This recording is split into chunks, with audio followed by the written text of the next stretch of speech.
अस्सलाम वालेकुम नाज़रीन, वेलकम टू द चैनल बी के रियायत में क्यों की हिकमत तो खिदमत है जनाब। विटामिन ए का तस्करा हो गया, विटामिन बी का तस्करा हो गया, विटामिन सी का तस्करा हो गया, विटामिन डी का तस्करा हो गया जनाब। आज है बात विटामिन ई की।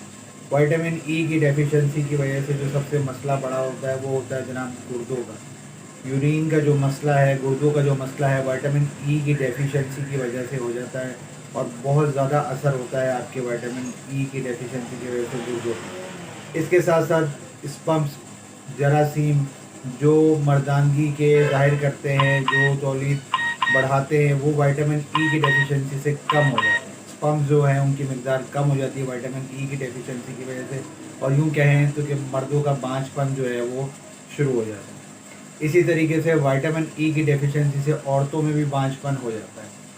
साथ साथ जो ख़वातीन प्रेगनेंसी में होती है उनकी अगर विटामिन ई की डेफिशिएंसी हो जाए तो यानी हमल गिरने का जो है अंदेशा हो जाता है। और जनाब एक मेजर पार्ट जो है वो पट्ठों का जो आपका मामला है, विटामिन ई की डेफिशिएंसी की वजह से जो है आपको ये बताता चलूँ कि जनाब आपके पट्ठे जो है ना विटामिन ई की डेफिशिएंसी की वजह से कमज़ोर हो जाते हैं। कैसे हासिल करें जनाब? मौसम के अंदर मछली मौजूद है, दवा दब खाएँ।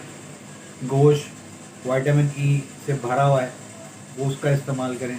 गेहूँ, जितनी दालें उनका इस्तेमाल करें, चनों का इस्तेमाल करें।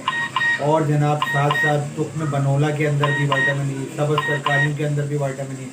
तो जनाब फटाफट इसका इस्तेमाल करें। नहीं समझ आ रहा है, स्क्रीन पर नंबर मौजूद है, कोई मेडिसिन मंगवाना चाहते हैं, बात पूछना चाहते हैं तो रब्ता कर सकते हैं। मुझे याद है, मैं आपका हरबिलिस हकीम मेहर मोहम्मद मुबीर। अस्सलाम वालेकुम।